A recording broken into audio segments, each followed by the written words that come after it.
In the previous movie, we covered the most common parameters you'll be using with Warp Stabilizer. In this movie, we're going to dive into its advanced parameters, including its ability to synthesize new edges for your footage and how to solve some common problems. Let's start where we left off in the last movie with the framing options. The fourth option is one of the special features of Warp Stabilizer: stabilize and synthesize edges. This says, rather than try to scale up a shot, let's see if we can find any material in frames before or after the current frame to fill out those edges.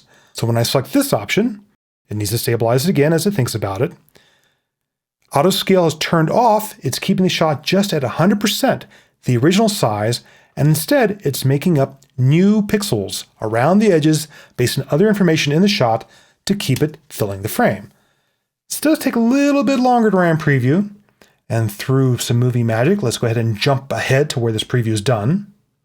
So it took a couple minutes for that to process on my 8-core 2.0 GHz Mac that I'm currently recording on, but now I've gone ahead and synthesized the edges for the copy on the left.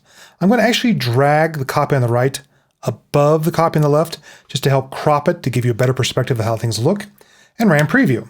Let that queue into memory. And now you see what the synthesized version on the left looks like compared to the original shot on the right. I'm getting to see more of the peacock in the frame compared to the default settings of the right, where we've had to scale it off and we're losing part of his crown, losing part of his beak, etc. So that's the advantage of synthesized edges. You don't need to scale up a shot. It tries to reconstruct additional information.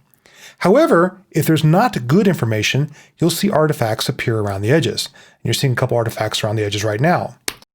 So we can see what's going on. I'm going to turn off the copy on the right, then take my copy on the left, put them back on top, and scale them down a little bit so you can see what these synthesized edges look like. There we go. Now as I drag my time indicator through the timeline, you'll see how it's reconstructing some additional information around the edges.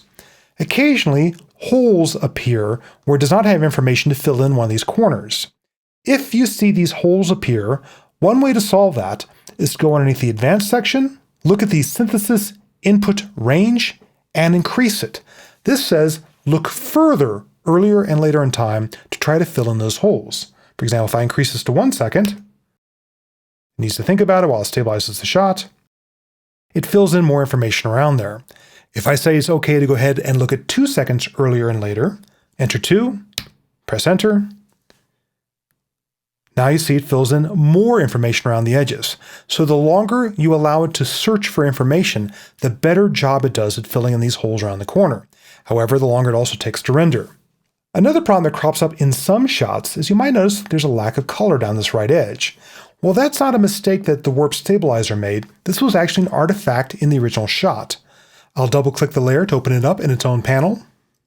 Go before the Warp Stabilizer, look at the original footage, and you can see right in there that the original shot in this old consumer DV camcorder indeed lacked color in this area that it just assumed was going to be cropped off by the bezel of your TV.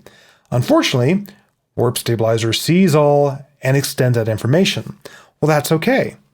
There's a parameter underneath Advanced called Synthesis Edge Cropping, where you can tell it ignore some information in the source footage. For example, I can go ahead and take the right and just say ignore a couple pixels of the original source. And now after just about 2 or 3 pixels of cropping, you see it's filling in that color around the edges. Let's go up to 3 for laughs here. And there's a better edge synthesis. This will particularly come up with older tapes where you've got scan lines at the top or bottom, film transfers, DV cameras, and put black down the left and right, things like that. I'll go back to my comp panel. I'll restore the additional scale back to 100%. And now you see I've got a much cleaner project, particularly if I turn on this original shot and go ahead and crop out what's happening down this right side. And this is a good frame to look at. Look in the original shot how that feather is being cut off by the right side of the frame, but by using synthesized edges, it's reconstructed that feather and gone ahead and put it back into the frame. Same with the feather here on the left and some other details around this. So synthesized edges is cool when it works. There are occasions when it doesn't, but when it doesn't, you can go ahead and go into these advanced parameters and help it out. There's some additional parameters like synthesis edge feather, how much you blend in what it synthesizes with the information that was there originally. When I had these color artifacts down one side, the edge feather again could have helped me blend out some of those problems. There's detailed analysis. If you're getting a bad stabilization or an excessive amount of warping, if you turn this parameter on, it will reanalyze the footage more slowly, but a lot more accurately. And there's two more parameters. One, if I'm not synthesizing the edges, but instead using one of the crop choices, I have an additional parameter to trade off between how much cropping is going on versus how much the camera is being smoothed. More smoothness usually means more cropping, so you have to determine how much your footage is being scaled up, and do you need smoother camera motion. If you're already scaling up quite a bit and the camera's okay, you might want to bias this towards crop less just so you don't have to scale the footage as much. And finally, if you're using a method that does involve some sort of perspective correction, perspective or subspace warp, you have option to rolling shutter ripple correction.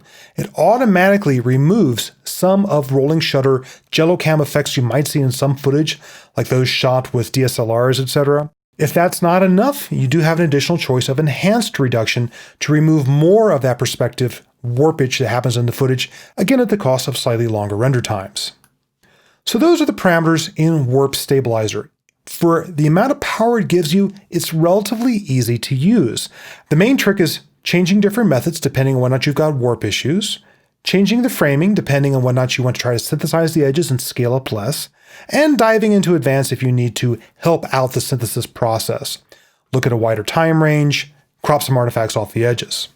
In the next movie, I'll show you using Warp Stabilizer in a common application where it initially seems to fall on its face, but you can trick it back into working again and get some really nice results.